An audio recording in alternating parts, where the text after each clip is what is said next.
Right, what's the time? 12 minutes past. Right, I might as well get started. Hey everybody, welcome to Gab's Dojo once again. On to lesson 5, I believe, if I can count correctly. So last week it was all really the boring stuff, everything frame data related, theory wise.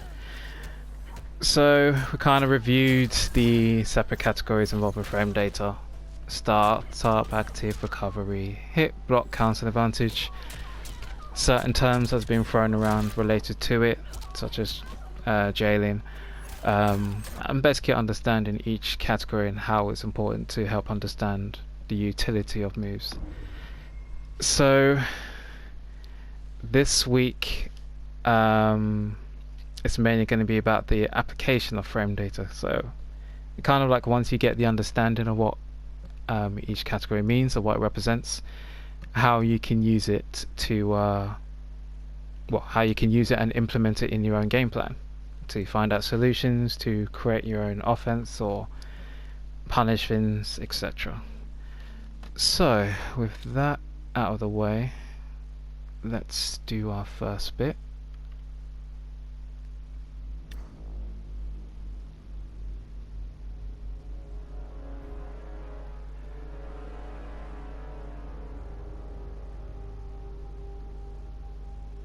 Pause that abort, Liu Kang. Nice, Yonsei. And how you doing? And hey Pyro, how's it going?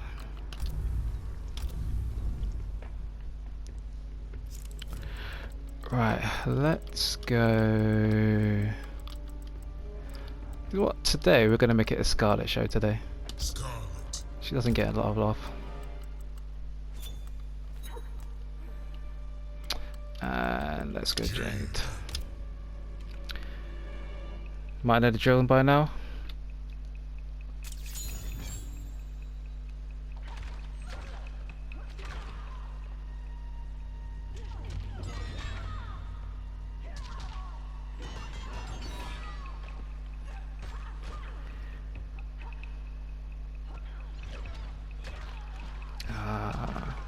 Glad to hear it, Yonsei.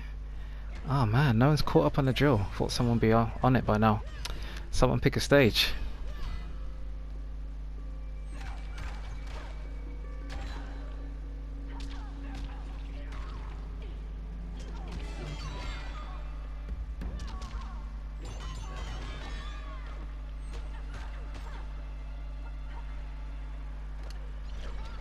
And everyone is silent today.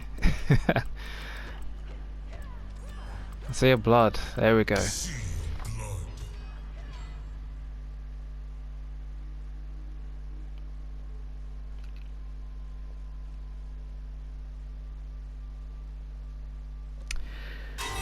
Again, the love of Devora's Lair. Right. So, applying frame data. This is what I'm going to go through here right now. It's kind of the boring stuff. So once you know frame data, one of the things that it definitely helps in finding out is how to punish and when to take your turn. And it is absolutely necessary to know these kind of things, but they're not fun. I'm not going to lie, they're not fun. But because they're a necessity, I'm going to go through them. So, if for example, should be controller Scarlet by the way, you have seen, like, let me record Jade doing something.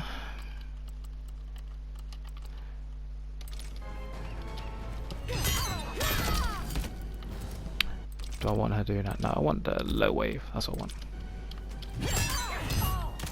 You see Jade do that quite a lot. And let's say it's bothering you.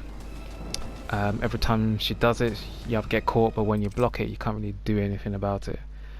So from what we learned last week about learning frames and how with block advantage especially, it determines who can move first when a move is blocked, we'll be able to see what we can do against that. So it'll be a nice if it actually recorded the move I wanted, that would have very much helped. So, there we go. What are you doing? This game, man.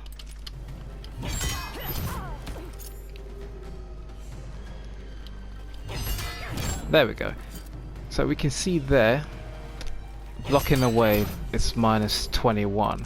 So that means, based on frame data, we can move essentially 21 frames before our opponent can. So if we have a move that starts up in less than 21 frames, it would directly be a punish, as long as the move has the range to reach. Because even though it's minus 21, if we block it from here, max range, there's nothing really we can throw out that can punish it. But closer, we probably can from about this range. So things like standing 2 work as a punish, because that starts up in 13 frames, which is much less than 21. Things like forward 4. If you're point blank range, standing 1 won't reach, but 2 and 4, forward 2 as well. So that's one example of just learning how frame data can help in terms of what moves you can actually punish with the moves that you have within your toolkit. And in terms of like taking turns, another example is Jades like to do this string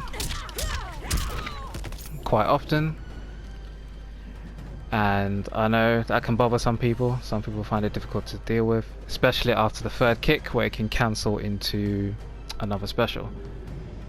So if we looked at the frames of that,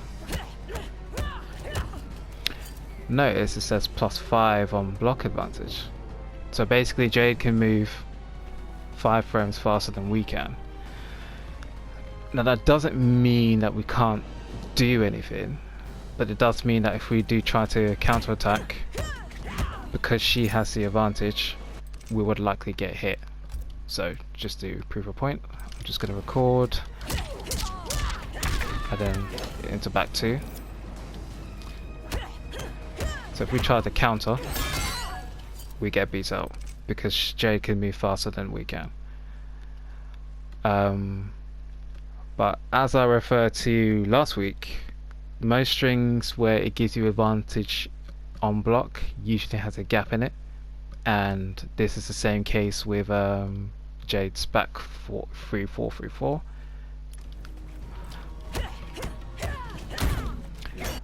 So with that, I was meant to take that out, so let me record that. So the fact that we can flawless block it shows that we can have the gap, but also what it does is that being able to flawless block that particular string changes the frames. So when we normally block it, it's +5, so Jade can move 5 frames before we can. But if you flawless block it, it's now -10, which basically means we can move 10 frames before Jade can, or basically outright punish it. Like so.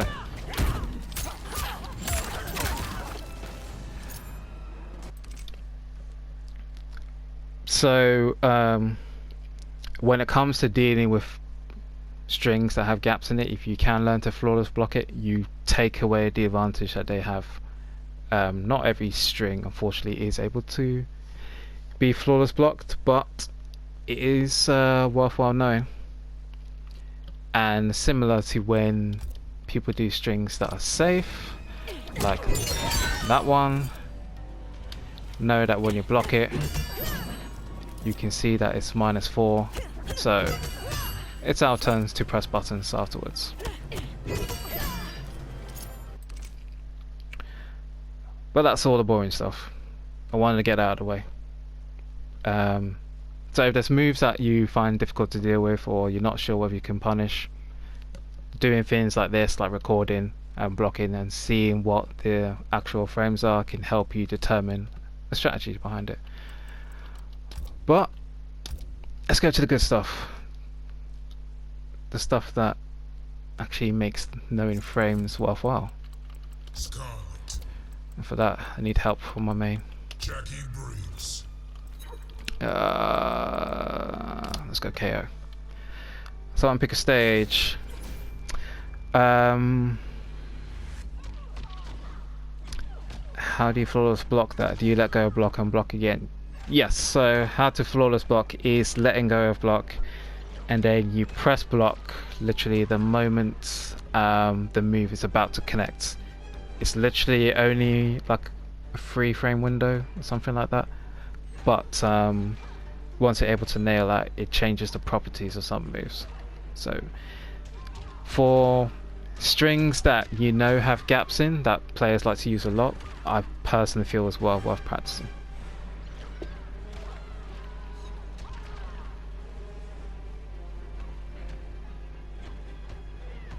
Hope that answers your question.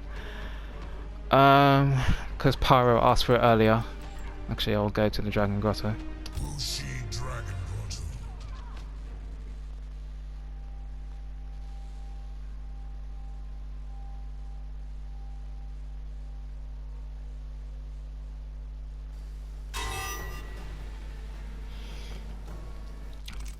Why are you crouching, Jackie? No one asked you to crouch. Be proud. Stand. Right.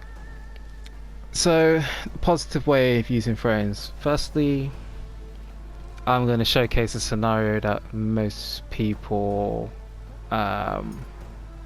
probably come across. I want to take over Jackie for a bit. I'm sure many people have seen this over and over again. And that is very frustrating to a lot of people because of the pressure, not knowing when to press a button, not knowing when to get out of it. So generally, a question to you guys, when you're coming across a Jackie doing that, a Scarlet, what do you think we should be looking for in terms of dealing with that situation? I'll leave it to you to chat. Just throw out some suggestions.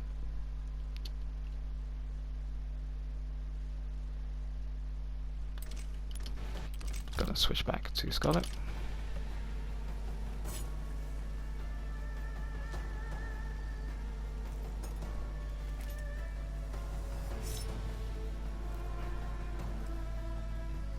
You're not sure?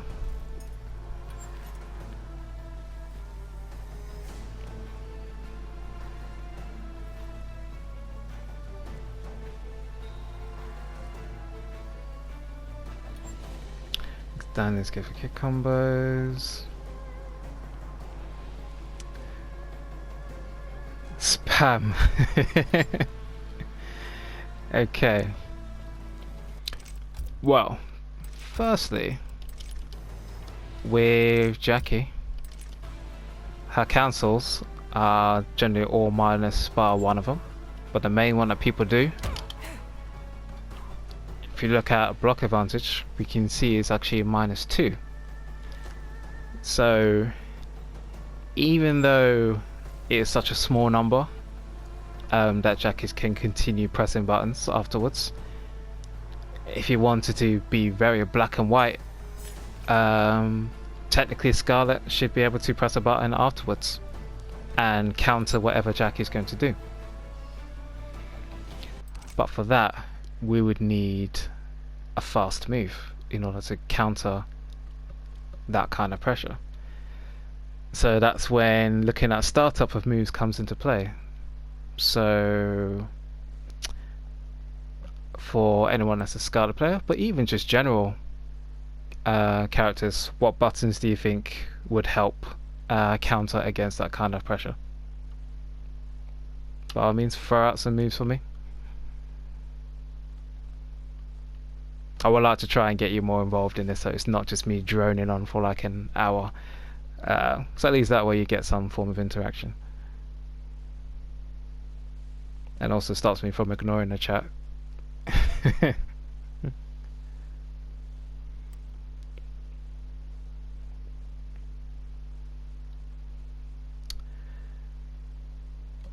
Would a forward 3-4 against Jackie's dash aid at all? Nah. Forward 3 as a counter button. If we take back Scarlet. I'm assuming you mean forward 4-3. Forward 4 starts up in 13 frames. Oh, meant for Scorp. Jeez. Okay, that's completely different.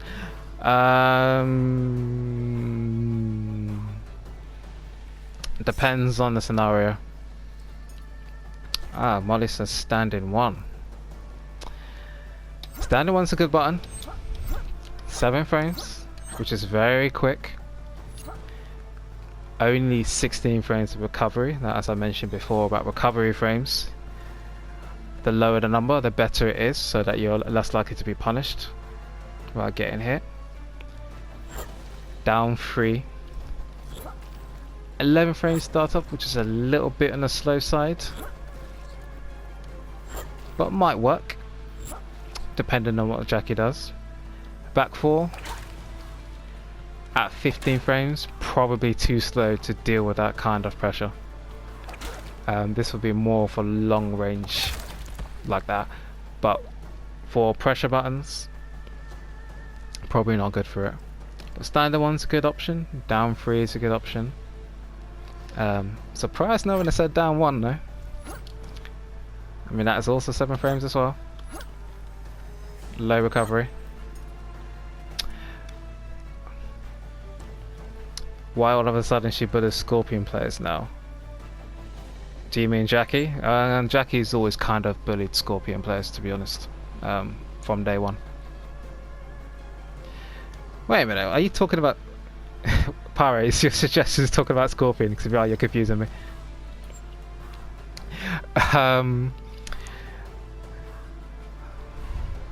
Lost gap. Okay, fair enough. Down 1's got more hit stun. Is that the hit advantage? Yes, Watermelon, that's exactly right. So, just to try out your suggestions, I'm going to record Jackie doing a cancel into another forward 3. If I know how to cancel properly, that is. So something like that. And I'm going to try out the down 3 first and see what happens. That works.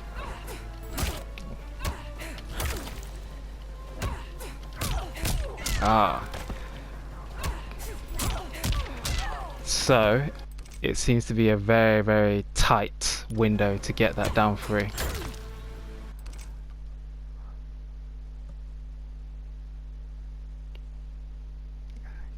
What do you mean I'm always lying? I sometimes try to do a down 1 into parry, but I also fail at times, so yeah, lol. If you want to do down 1 into parry, the easiest thing to do is to do initially down 1 and then do... Stop it, Jackie. Stop for the moment. You do down 1 into parry, or you do down 1 and then do back 1 afterwards. And if you do that one quick motion, it comes out every time. Like so. Hey, King P. Joran, thank you for joining. Now back to what Jackie was doing. The other option, standing 1. It's a very good option. You can go to a combo. So that is always very well. Or even a button, if I get it right. Or maybe not. This is also the thing about frames as well, because it's based on time passing by. If you are too slow, you are going to get hit.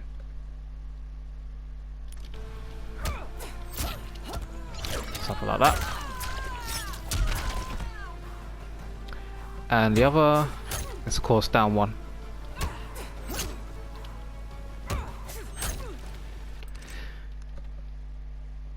So this is where things get interesting, because now we've got a few options here. For when we see Jackie doing that, we've got potentially down 3 as a counter, standing 1 and down 1. Now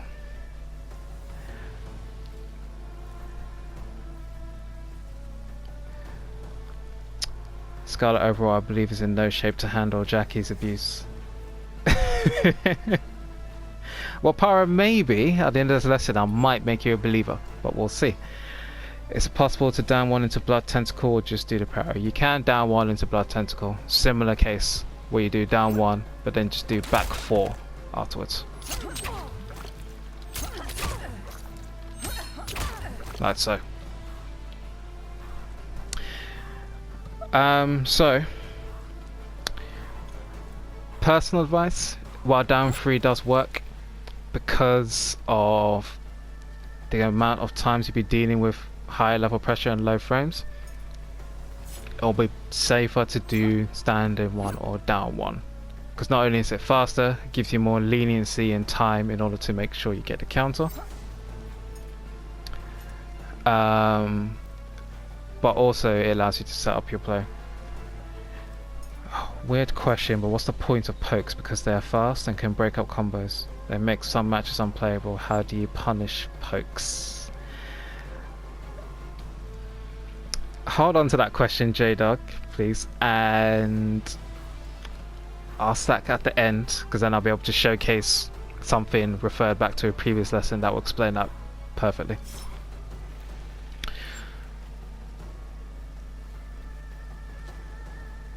So, what's the startup on that?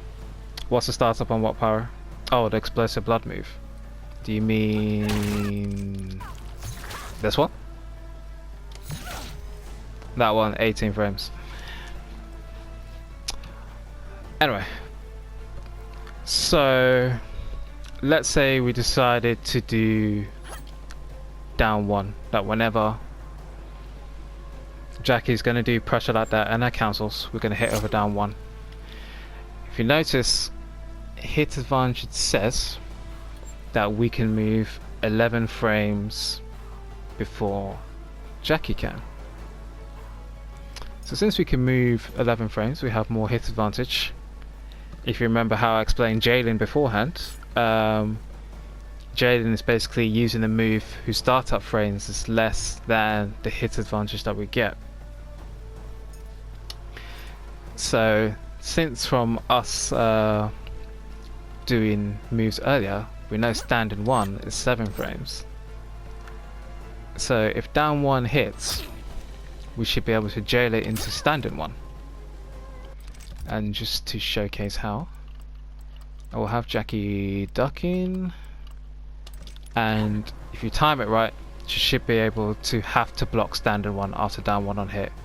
If you do it too slow, she would normally duck it, like so, if it's slow. But if you time it right, has to block it, because she jails.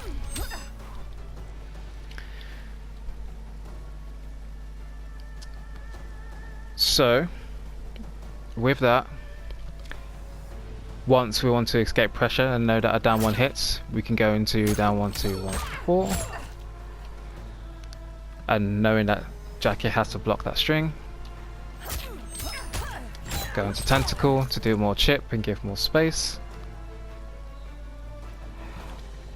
Or if you wanted, you can do that into a throw, because I know a lot of people do down 1 into throws, but as we went back into lesson 2, throws can be countered with neutral ducks into an uppercut and so on. So if you wanted to do a throw game without the fear of getting neutral ducked too often, because opponents have to worry about this string, you can just do down 1, jail into standing 1, and then throw.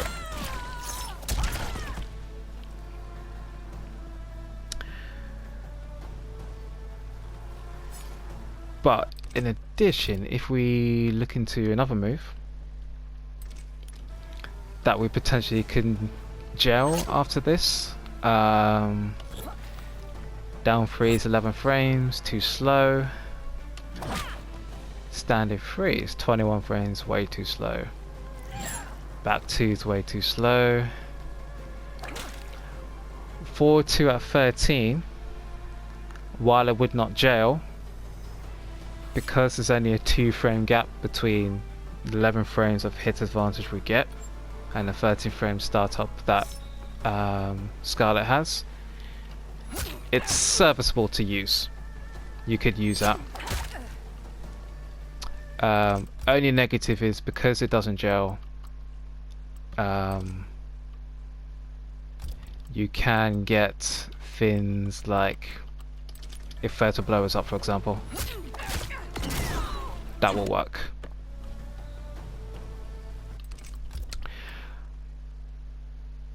But that's another thing that we can use.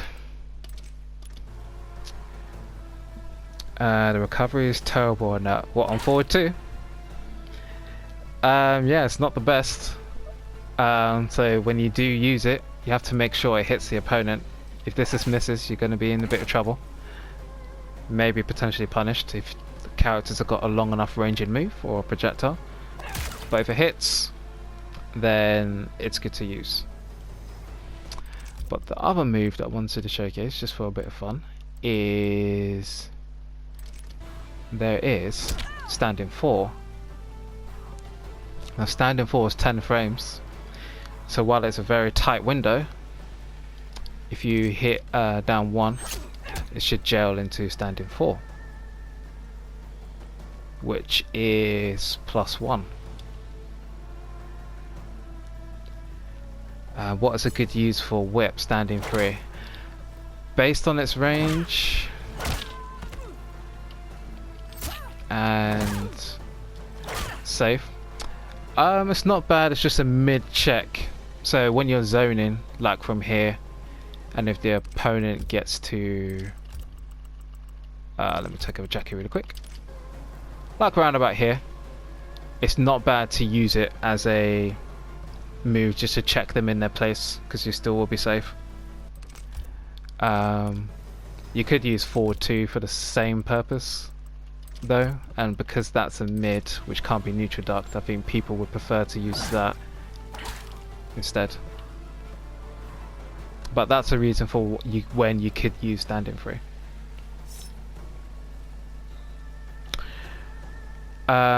What's back to standing 4, which as I said would gel correctly, we also have to string forward 4, and once that hits, even though they're both highs, because if you do it after down 1 and it gels, they have to block it. And if you notice a block advantage, Scarlet is at a +6, so we can move 6 frames before Jackie can. Which also means that if we time it correctly, moves that we do following that will be 6 frames faster than normal. So, as for example, I can try and get this right.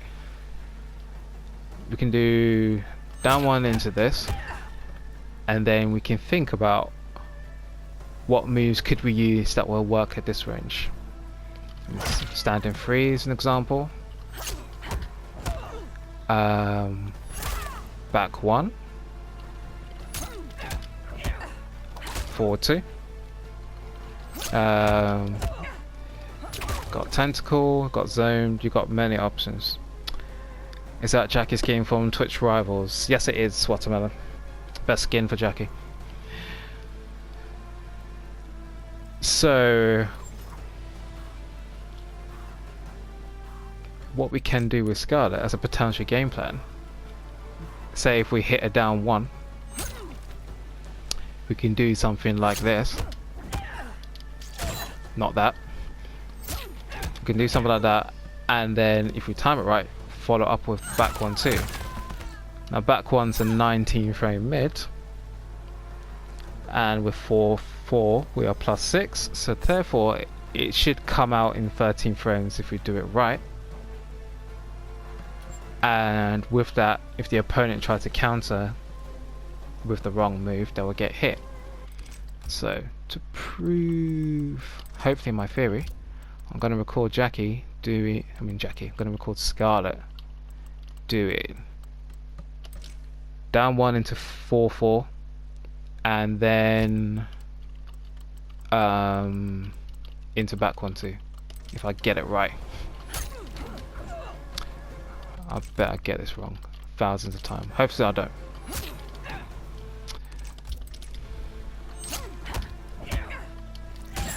Not back 2. Not back 2. Where's my back 1? There we go. So I'm gonna get hit by the down 1 and then block the follow up, and then see what happens if I try and challenge her back 1-2. Reversal counter hits. But that happens if I use the wrong move.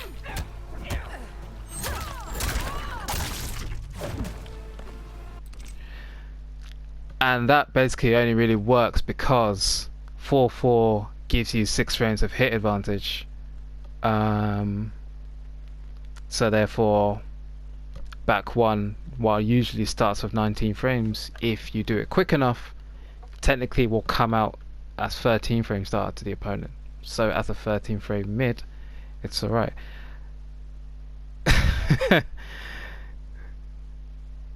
Was Jackie's 224 used to set up Dome Shield before the patch that removes special moves after the streak? Yeah, it used to be special countable. Not so much anymore.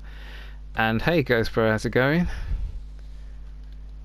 Jackie sucks. Damn. Applause for Ghost Bro, by the way, the best next gen player there is that I've seen so far. However, even though I've showcased this with back 1-2 after 4-4, because the move is a bit slow, if the opponent uses the right move that is faster than like the 13 frames from back 1, we'll be able to counter it. If I can do it correctly, which I can't seem to at the moment. There we go.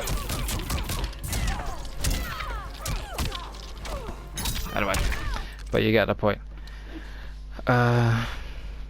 She can't block that one first, but can block the other hits after that. Yep, that's correct. So, another thing that Scarlet can do, based on that 4-4, is... I'm gonna get a stand in so I can show this case properly. Is we got forward 2. My days, my execution's not good today. My execution is awful tonight. There we go. Or let's showcase tentacle, because most people do that. There we go. So with forward 4 being +6 on block, Scarlet's forward 2 at 13 frames will actually come out in 7. So if we try to counter after blocking 4-4, we won't get much success.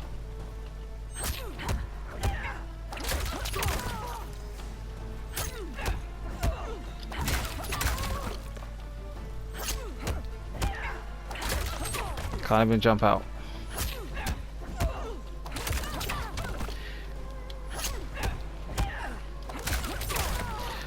So that is a good way to utilize your frame advantage just from that string. Now the way that I could avoid it maybe is just to backdash, but as a Scarlet player, even a backdash to avoid the forward 2, you're in a range where you can move again in order to start your zoning, or control your mid space again. Crack your fingers, get him into shape. I probably should. The blood absorption move she has as a temporary stun, right? Yes, it does, Pyro. Now, let's say your execution fails you. Because we looked at things regarding block advantage and hit advantage, and jailing those strings after a down one on hit. Actually, hang on. So what if you did forward 2 into that and down 1 again? Jailing. Let me just think. Which is the absorption move? Because I've got to remember myself with Scarlet. Scarlet is not my character, so I've got to remember.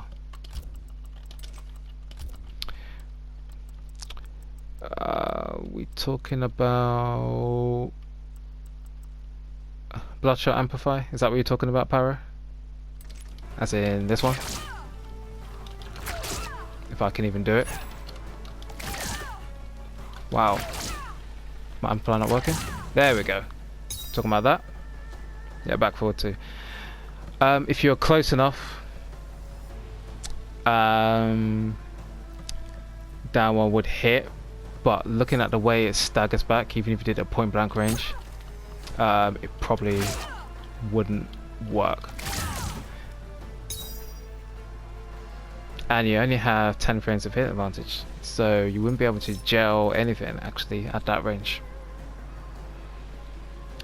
The one that draws them into you is Trance. With that you have a small amount of hit advantage, so you'll be able to do something and take a turn, but not jail. Now, back to where I was. We just did some things that talked about block advantage and hit advantage, how we can do things like that. Now let's say your execution for some reason fails you and you can't seem to get down 1 to jail into standing 1 or into 4-4. Maybe you're just having a bad day in the office. Even though it doesn't jail, forward 4 is a very serviceable mid that can be used. So I've seen Scarlet players do stuff like this. The thing with that string is that because of how slow it moves, it looks like there could be gaps in there. And this is where a cancel advantage and looking into cancel advantage will come into play. So with 4-4-3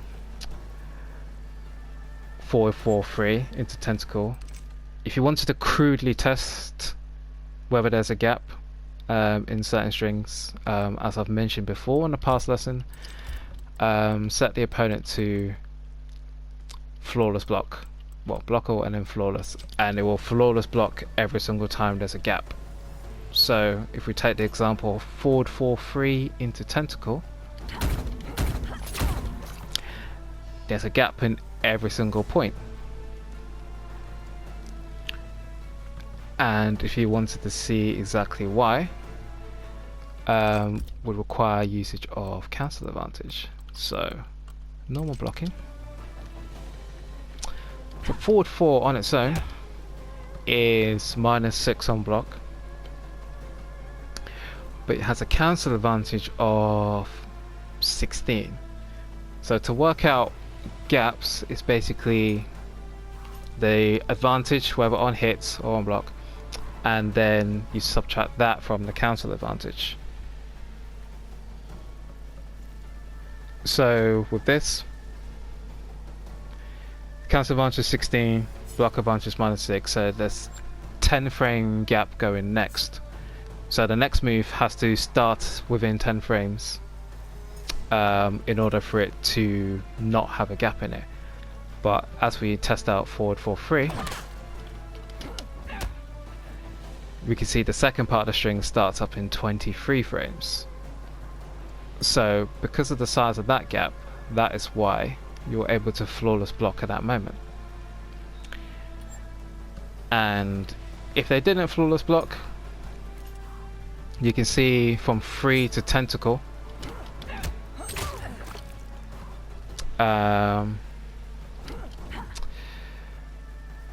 so let me show that quick. Cancel advantage is 16, block advantage is 1. So you have 15 frames to play with, but Tentacle starts up in 26. So there's an 11 frame gap in between Free and Tentacle, which is why you're able to flawless block every single part of that string. What about back 1-2? The thing about back 1-2, especially after a down 1, is because it comes out so slowly. It probably will lose out to some moves. So if you did like down 1 into back 1-2, let me get auto. Actually, let me just control Jackie and record it, make it easier. You can get hit and you probably can still poke out because it's so slow. Or maybe not even poke out, maybe straight up punish.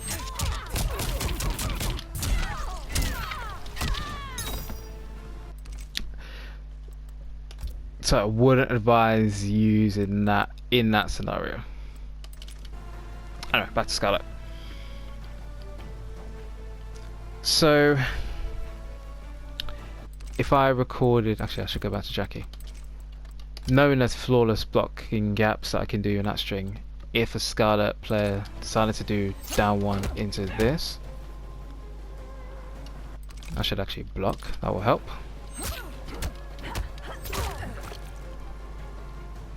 That's Jackie. You can do like that on the first part. Or you can wait until block that string and then block the bigger gap with Tentacle. That is easier. Actually, they get hit by down 1.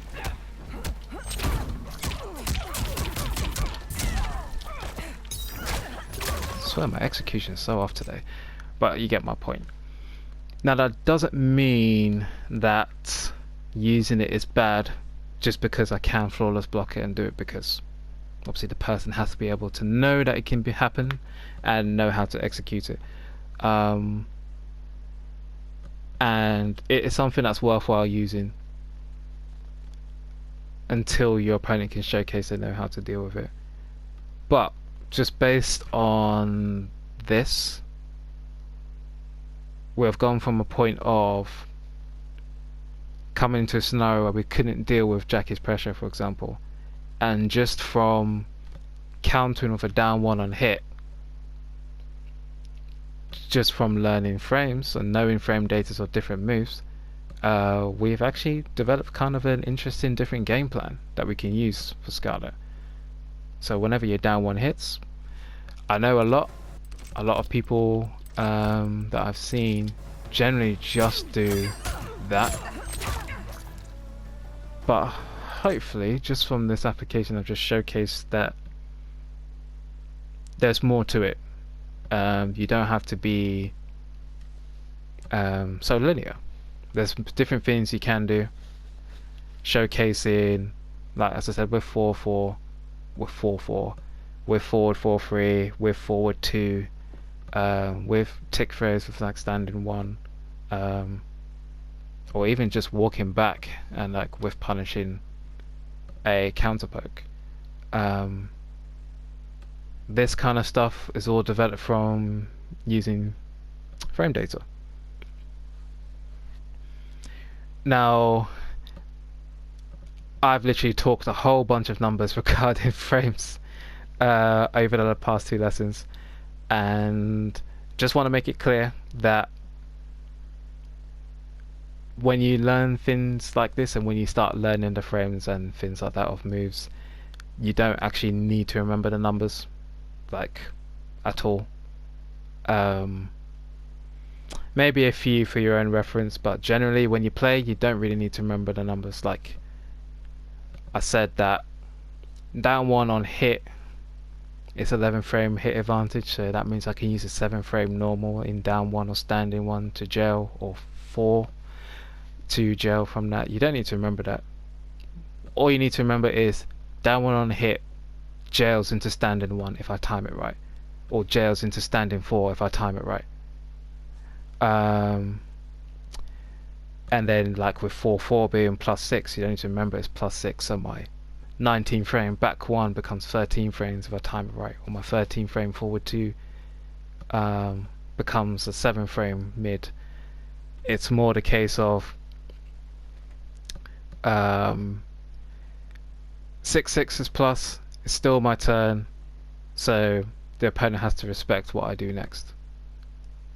And the same thing with punishes. You don't need to remember that a move is -17 or -18. Like if I get Jackie just to do reversal grease kick,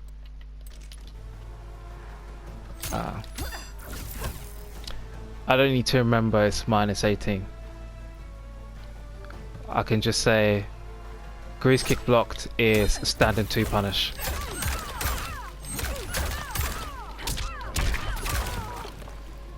That's all you really need to remember. So like when you look into moves and things that you're not unsure of, the frames helps you figure out like the maths and the calculation and the science of how to find something out and how to counter it. And then once you know the answer and have that in your memory and your muscle memory, you don't need to remember the numbers per se. You just need to remember this is the situation, this is what I need to do to counter it. And in that moment, let me just quickly catch up on the chat.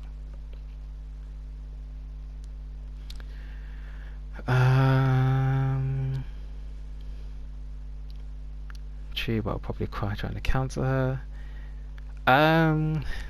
If you're talking about trying to counter Jackie, it's just something that comes with experience and learning, and just have to not be afraid to try and learn from what happens when you try certain moves. Let's see, Tentacle's a good way to end a combo, yeah. Honestly, if I focus on frame data, I'll be messing up a lot. I focus more on spacing to survive. It's very good to have spacing, but it's also good to just have a conceptual knowledge of frames. As I said, that you don't need to drill yourself into the numbers. I mean, the reason why I remember a lot of this stuff is because I have weird, crazy memories. I remember a lot of useless stuff. So that's why frames of moves can just come to mind quite easily. But as I said, once you know a certain situation, you just need to apply the counter to that situation. -6 unsafe, +6 safe. -6 is kinda safe. I think only Raiden can punish -6 moves with Rajin Discharge. +6 is known as being plus. Safe is basically when you are negative. So like -5, -4, -3, but you can't be punished. Does Lossie still play Scarlet? I believe she does.